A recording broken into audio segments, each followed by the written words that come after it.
أعوذ بالله السميع العليم من الشيطان اللعين الرجيم. بسم الله الرحمن الرحيم. الحمد لله رب العالمين، والصلاة والسلام على أشرف الأنبياء والمرسلين وخاتم النبيين بالقاسم محمد. اللهم صل على محمد وآل محمد وعلى أهل بيته الطيبين الطاهرين المعصومين، ولعنة الله على أعدائهم أجمعين. أما بعد، فقد قال رسول الله صلى الله عليه وآله وسلم: إني تارك فيكم الثقلين، کتاب اللہ اطرتی اہل بیتی، ما ان تمسکتم بہما لن تضلوا بعدی ولن یفترقا حتی یردا الی الحوض.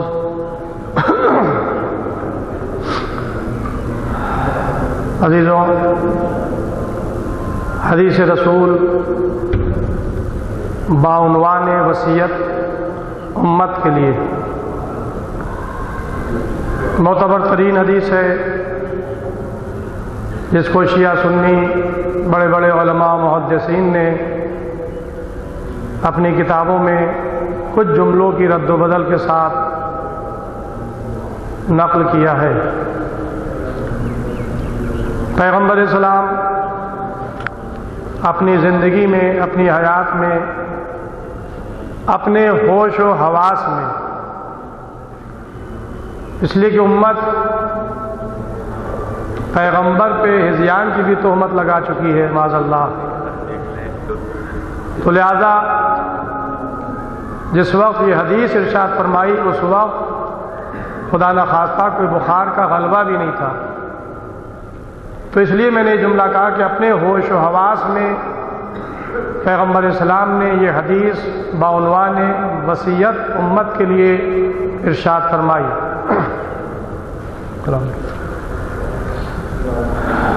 اور مسلمانوں کو یہ سوچنا چاہیے، پیغمبر کی ذات چاہے وہ حالت صحت میں ہو اور چاہے حالت بیماری میں ہو، چاہے جوانی میں ہو چاہے بڑھاپے میں ہو، سن و سال یا مرد اور صحت کے لحاظ سے نبوت میں کوئی تغیر نہیں آتا، نبوت میں کوئی تبدیلی نہیں آتی. انسان کے جسم میں تبدیلیاں آتی ہیں، لیکن یہ نبی ہیں، ان کو منصب نبوت ملا ہے، عہدہ نبوت ملا ہے، لہذا دنیا ان کو مجنون کہے، دنیا ان کو دیوانہ کہے، دنیا ان کو جادوگر کہے، نہ یہ مجنون ہوتے ہیں، نہ دیوانے ہوتے ہیں، نہ جادوگر ہوتے ہیں. یہ معصوم ہوتے ہیں، محفوظ عن الخطا ہوتے ہیں، منصوص من اللہ ہوتے ہیں. اور قرآن نے تو ان کی حیات، ان کے قول، ان کے فعل کے لیے ضمانت لی ہے. کیا مسلمان قرآن کو غور و فکر کے ساتھ نہیں پڑھتے؟ کیا قرآن میں سورہ والنجم میں پیغمبر کے لیے یہ ارشاد نہیں ہوا کہ وما ینطق عن الہوی ان ہوا الا وحی یوحی؟ یہ قول پیغمبر کی خداوند عالم ضمانت لے رہا ہے کہ وما ینطق عن الہوی، ہمارا رسول اپنی خواہش نفسانی سے کلام نہیں کرتا ہے. ان ہوا الا وحی یوحی، یہ اس وقت بولتا ہے، اس وقت کلام کرتا ہے جب میری طرف سے اس پر وحی نازل ہوتی ہے. تو یہ قول پیغمبر کی ضمانت اللہ اپنے کلام میں لے رہا ہے. پھر دوسرے مقام پر فعل پیغمبر کے لیے اعلان ہو رہا ہے کہ وما محمد الا رسول، محمد نہیں ہے سوائے رسول کے. یعنی ان کی کامل زندگی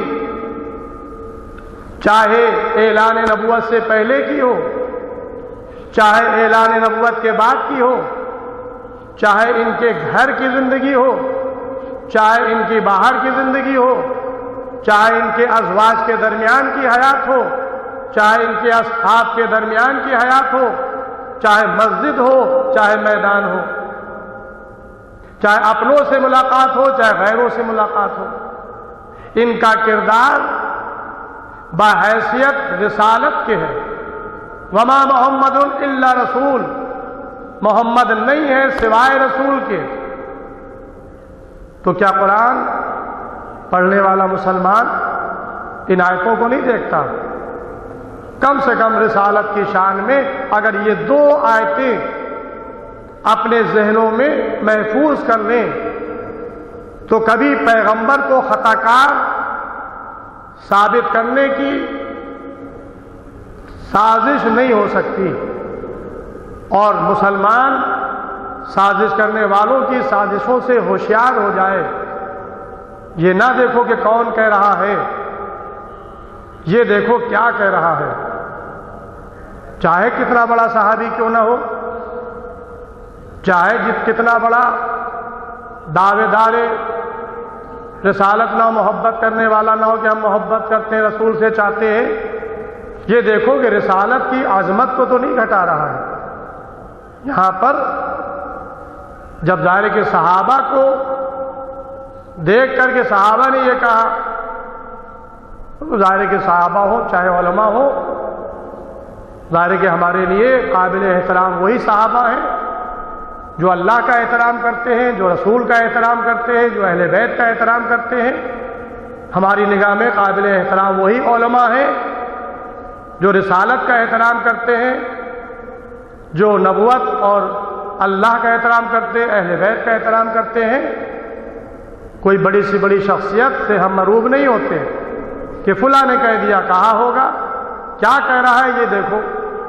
تو اگر کسی صحابی نے کہہ دیا کہ معاذ اللہ رسول ہذیان بک رہے ہیں، ان کے اوپر بخار کا غلبہ ہے، تو وہ جھوٹا ہے، وہ کاذب ہے، لاکھ صحابی رسول کیوں نہ ہو، ہمارے لیے وہ قابل احترام نہیں ہے جو رسول کی توہین کر رہا ہو، رسول پر بہتان باندھ رہا ہو۔ اس لیے کہ رسول اپنی خواہش نفسانی سے کلام ہی نہیں کرتے ہیں، ان ہوا الا وحی یوحیٰ، یہ اس وقت بولتے ہیں کہ جب اللہ کی طرف سے ان پر وحی نازل ہوتی ہے، ان کا عمل بحیثیت رسالت کے ہوتا ہے۔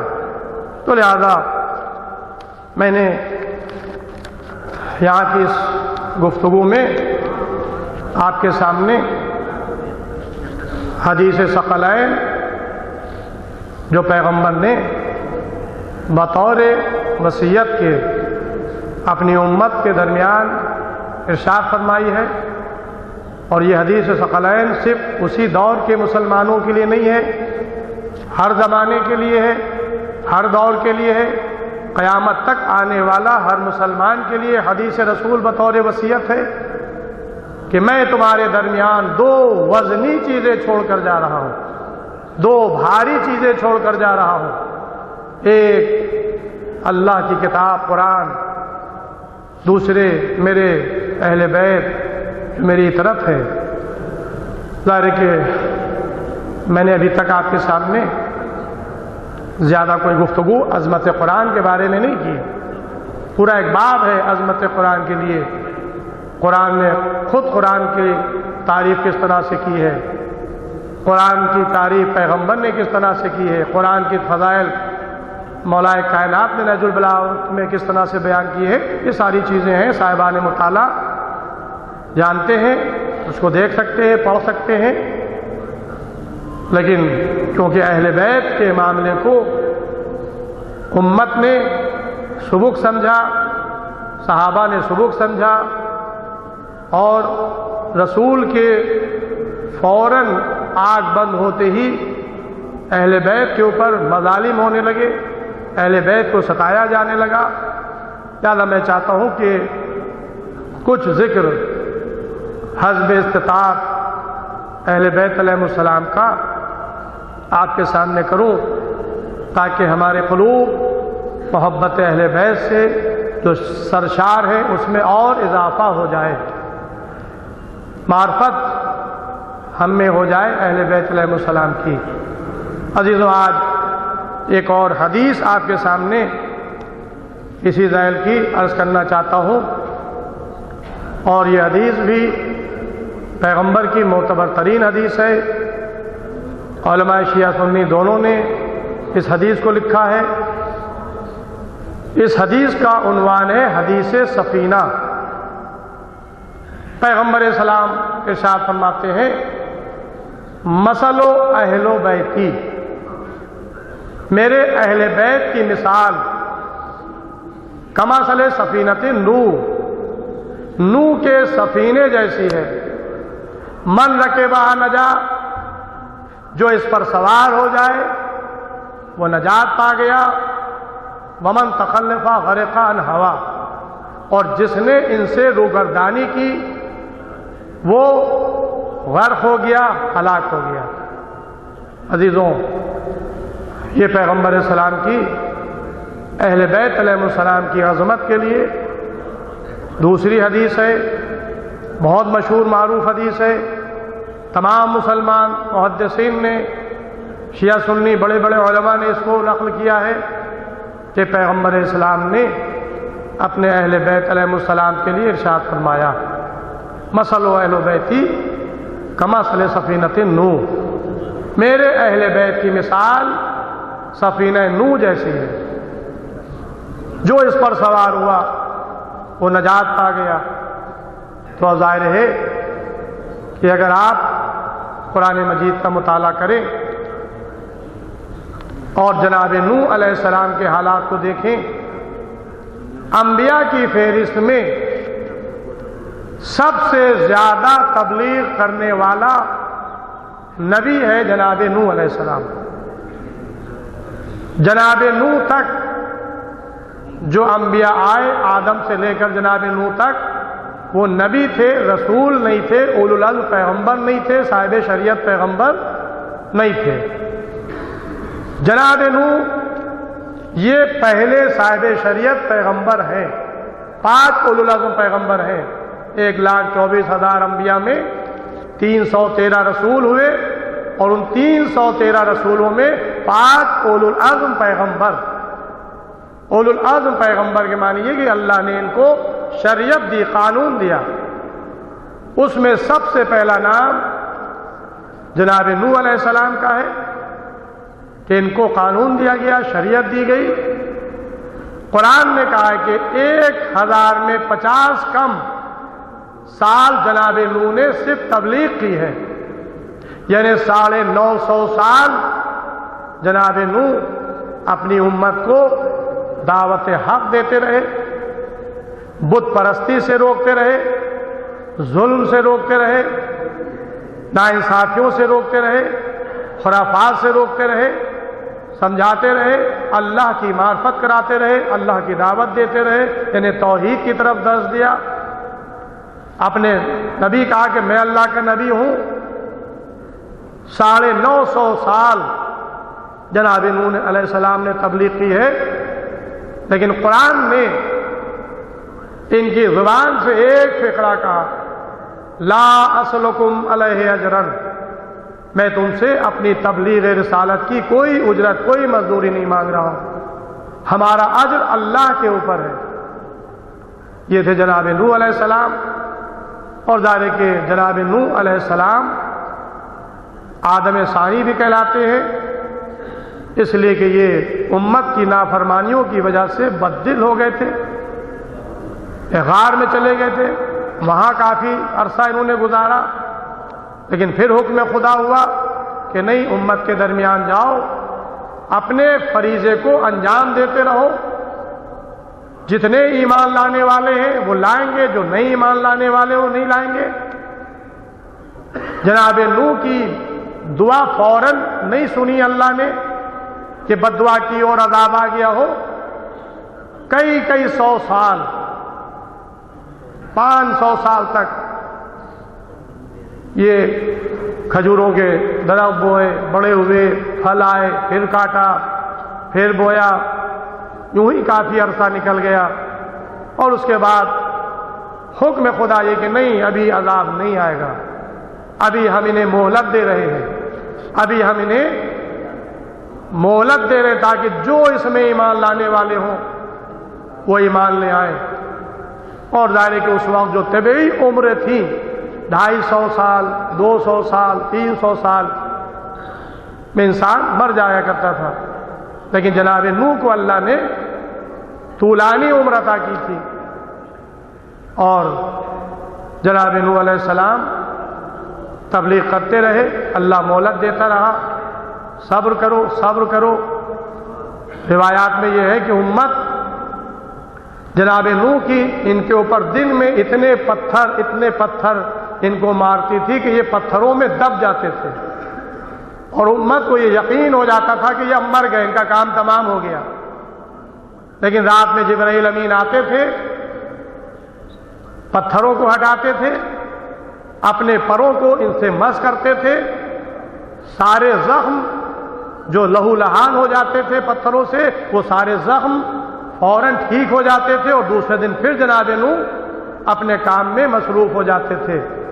لیکن جتنے ایمان لانے والے تھے جب وہ ایمان لے آئے تو روایت میں ہے کہ اللہ نے عذاب سے 40 سال پہلے عورتوں کو بانجھ کر دیا تھا تاکہ کوئی بچہ نہ پیدا ہو۔ جس وقت عذاب آئے اس وقت بچوں کی عمر کم سے کم 40 سال کی ہو جائے، یعنی اپنے سن و شعور کو پہنچ جائے، حق و باطل کو سمجھنے لگے، کوئی بچہ عذاب میں مبتلا نہ ہو۔ 40 سال تک کوئی بچہ نہیں ہوا، اور جناب نوح کشتی بنانے لگے، اور ظاہر ہے کہ کشتی چھوٹی موٹی نہیں تھی، بہت بڑی کشتی تھی، ایسی کشتی تھی کہ اس میں پورے روئے زمین کے جانوروں کے ہر جوڑے کو لیا اپنے ساتھ۔ 80 افراد جناب نوح کی کشتی میں سوار ہوئے، جتنے قسم کے پھل وغیرہ تھے ان سب کے بیجوں کو لیا تاکہ عذاب سے وہ سب فنا نہ ہو جائیں۔ عذاب کے بعد پھر دنیا آباد ہوگی، پھر اس کی ضرورت پڑے گی، لہذا پورا انہوں نے انتظامات کر لیا، اور اس کے بعد کشتی بنانے لگے۔ جبرائیل امین آئے، آ کر انہوں نے گائیڈ کیا، بتایا کیسے بنائی جائے، کتنی بڑی بنائی جائے، اور کشتی تعمیر ہونے لگی۔ اور یہاں تک کہ وہی کافر ان کو مذاق ان کا اڑاتے تھے کہ یہ خشکی میں کشتی بنا رہے ہیں، یہ دیوانے ہو گئے ہیں، یہ پاگل ہو گئے ہیں، کیا کوئی کشتی اس خشکی میں چلا کرتی ہے؟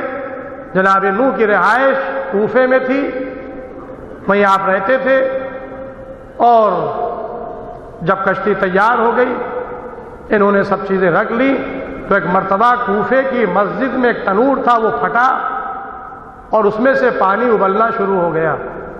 جناب نوح کو جب خبر پتہ چلی تو فوراً آپ نے اس کو مٹی وغیرہ سے روکا اور جلدی سے اپنے انتظامات کیے، سب کو سوار کیا۔ لیکن تاریخ نے یہ بتایا کہ 80 نفر کشتی نوح پر سوار ہوئے، باقی لوگ عذاب الہی میں غرق ہونے لگے۔ زمین سے پانی ابل رہا تھا، آسمان سے پانی برس رہا تھا، اور اب قرآن نے ایک سب سے خاص فرد کا ذکر کیا، کیونکہ اللہ نے وعدہ کیا تھا کہ میں تیرے اہل و عیال کو بچا لوں گا، جو تیرا کہنا مانے گا انہیں بچا لوں گا، جو تیری اطاعت کریں گے ان کو بچا لیں گے۔ کشتی نجات بنی، کشتی نجات میں سوار ہونے والے نجات پائے، لیکن 80 آدمی سے زیادہ کشتی نوح پر سوار نہیں ہوئے۔ ایک بیٹا ان کا وہ بھی نافرمان نکلا۔ جناب نوح کہتے کہ آؤ کشتی پر سوار ہو جاؤ، کہہ رہا تھا کہ نہیں، میں تو پہاڑ پر چلا جاؤں گا، پہاڑ مجھے بچا لے گا۔ کہا کہ کوئی طاقت آج نہیں بچا سکتی۔ بس عزیزوں، قرآن کہتا ہے کہ پہاڑ کی چوٹی تک پانی پہنچنے لگا۔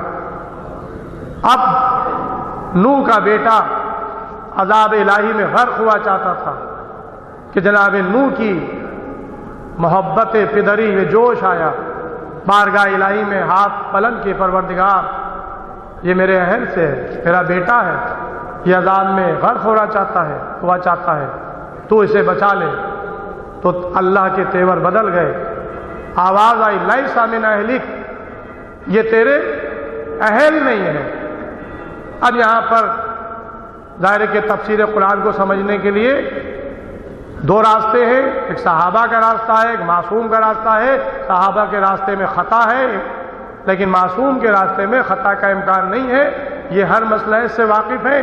جب ہمارے 8ویں امام امام رضا علیہ السلام کے سامنے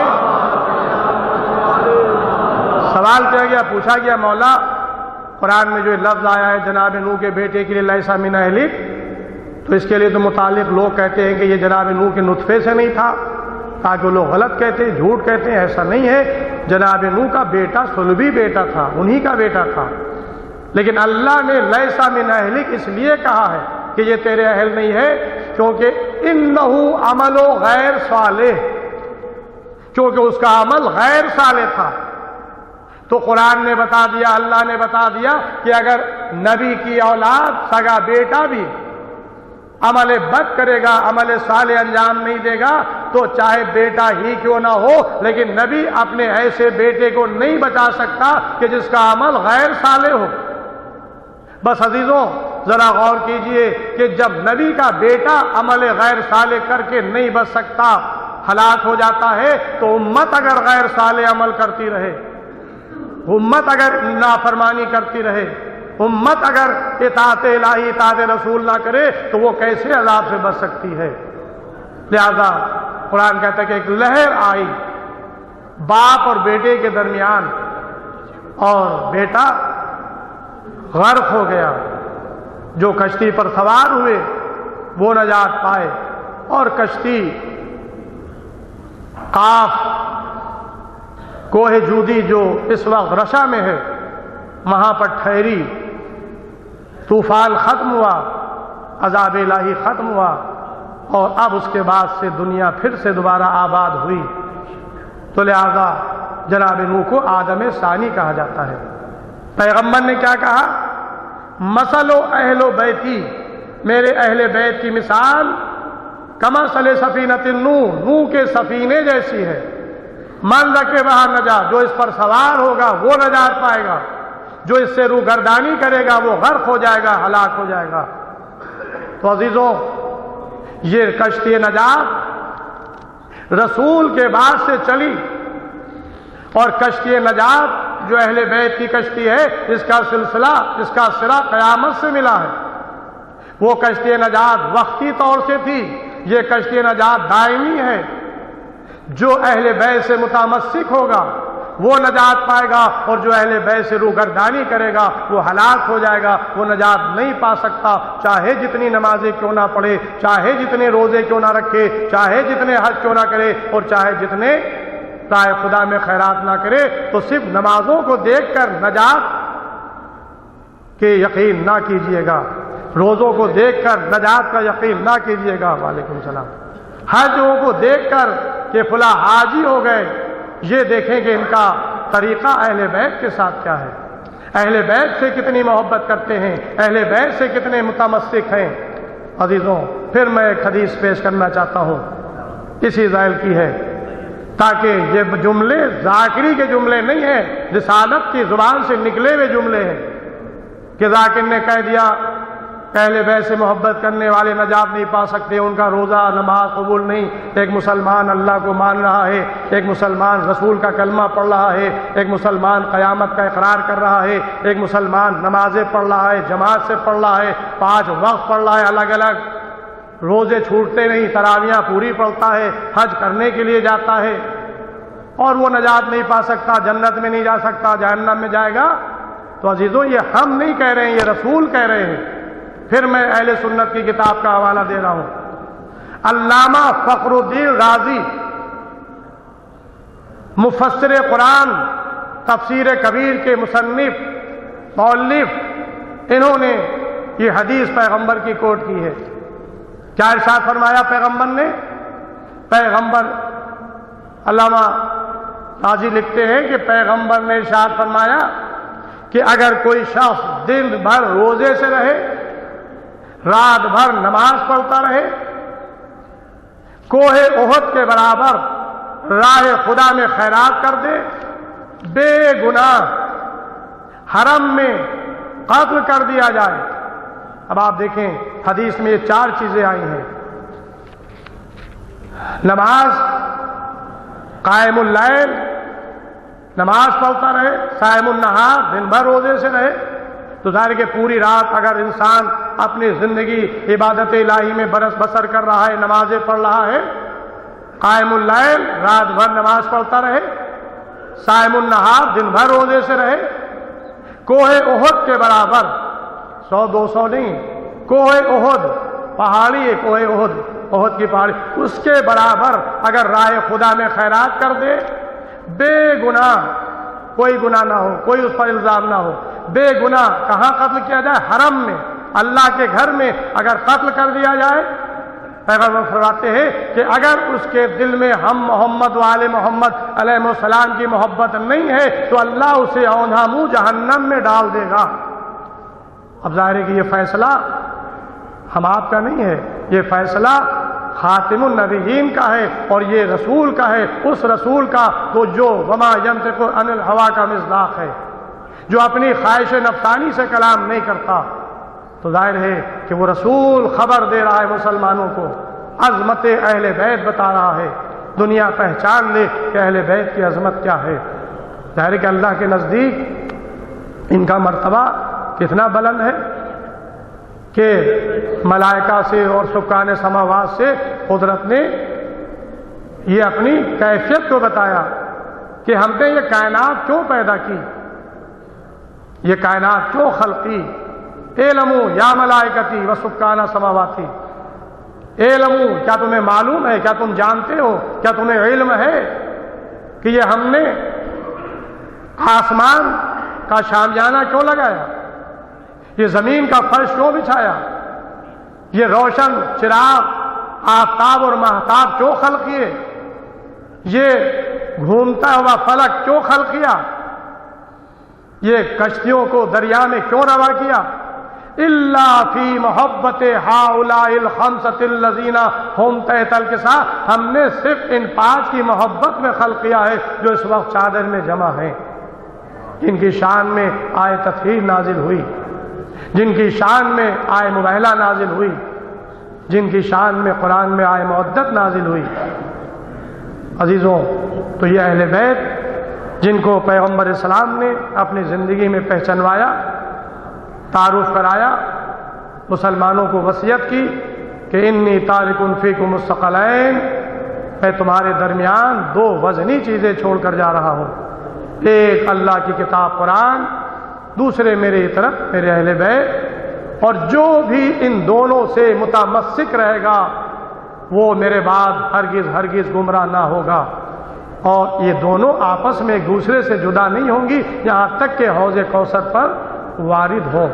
ظاہر ہے کہ ابھی تک میری گفتگو آپ کے سامنے قرآن و حدیث بیان کرنے کی تھی، لیکن اسی کی روشنی میں انسان اپنا محاسبہ کرتا رہے، اپنا حساب کرتا رہے کہ ہم کتنا اہل بیت سے متمسک ہیں، ہم کتنا قرآن سے متمسک ہیں، ہماری زندگی میں قرآن کتنا ظاہر ہوتا ہے، ہماری زندگی میں اہل بیت کا کردار کتنا ظاہر ہوتا ہے. ظاہر ہے کہ علم وہ علم نہیں ہے کہ جو صرف زبان پر آئے، علم وہ ہے کہ جو انسان کے اعضاء جوارح سے ظاہر ہو. انسان اللہ کو مانتا ہے تو اب وہ نماز کا پابند دکھائی دے، یہ نہ ہو کہ صبح کی اذان ہو رہی ہے اور ہم پڑے سو رہے ہیں، نماز قضا ہو جائے. اگر ایک مسلمان ہے جو اللہ کو مان رہا ہے، قرآن کو اللہ کی کتاب مان رہا ہے، تو ظہر عصر کاروبار کی مشغولیت میں قضا نہ ہو، نوکری کی مصروفیت میں قضا نہ ہو. ایسا نہ ہو کہ مغرب عشاء کا وقت آئے انسان سوچے ابھی تو ہم سروس میں ہیں اور سروس آئے تو تھکے ماندے، کھانا کھایا سو گئے، نماز مغرب عشاء بھی قضا ہو گئی. کیونکہ نماز عبد اور معبود کے درمیان ایک رابطہ ہے. نماز جس کے لیے پیغمبر نے ارشاد فرمایا کہ الصلاۃ عمود الدین، نماز دین کا ستون ہے. ان قبلت قبل ما سوا وان ردت رد ما سوا.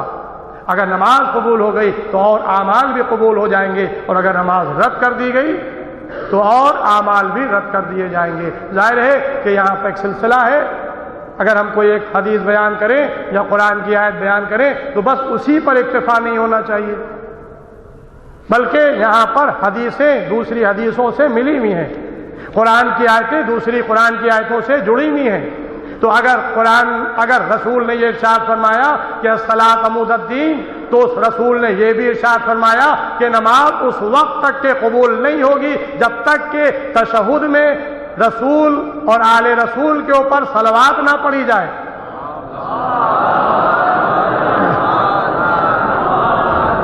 ظاہر ہے کہ یہ تو امام شافعی نے بھی جب اہل بیت علیہ السلام کی تعریف کی ہے، مدح کی ہے، تو اشعار کہے۔ اس اشعار میں امام شافعی کے یہ جملے ہیں کہ اہل بیت تم تو وہ ہو کہ اگر تشہد میں نماز میں تم پر درود نہ پڑھا جائے تو وہ نماز ہی قابل قبول نہیں۔ تو عزیزو اب آپ دیکھیں کہ ایک حدیث کو دوسری حدیث سے ملائیے کہ اگر رسول نے یہ ارشاد فرمایا کہ نماز دین کا ستون ہے، اگر نماز قبول ہو گئی تو اور اعمال قبول ہو جائیں گے، اور اگر نماز رد کر دی گئی تو اور اعمال رد کر دیے جائیں گے، تو اسی رسول نے یہ بھی فرمایا کہ اگر نماز تمام اعمال کی قبولیت کا انحصار نماز کے اوپر ہے تو نماز کی قبولیت کا انحصار محبت اہل بیت علیہ السلام کے اوپر ہے، ان کے اوپر درود پڑھنے پر ہے۔ قرآن مجید میں اللہ نے حکم دیا، بلکہ حکم نہیں دیا، اس نے اظہار کیا کہ ان اللہ و ملائکتہ، بے شک اللہ اور اس کے ملائکہ، یصلون علی النبی، نبی پر درود پڑھتے ہیں، صلوات پڑھتے ہیں۔ یا ایھا الذین آمنوا صلوا علیہ وسلموا تسلیما، صلوات محمد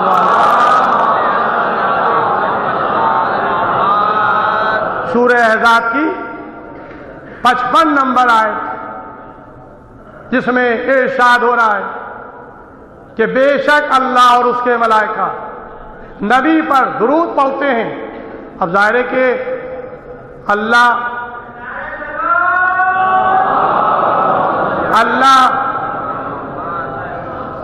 نماز نہیں پڑھتا، روزہ نہیں رکھتا، حج نہیں کرتا، اللہ کے لیے نماز پڑھی جاتی ہے، اللہ کے لیے روزہ رکھا جاتا ہے، اللہ کے لیے حج کیا جاتا ہے۔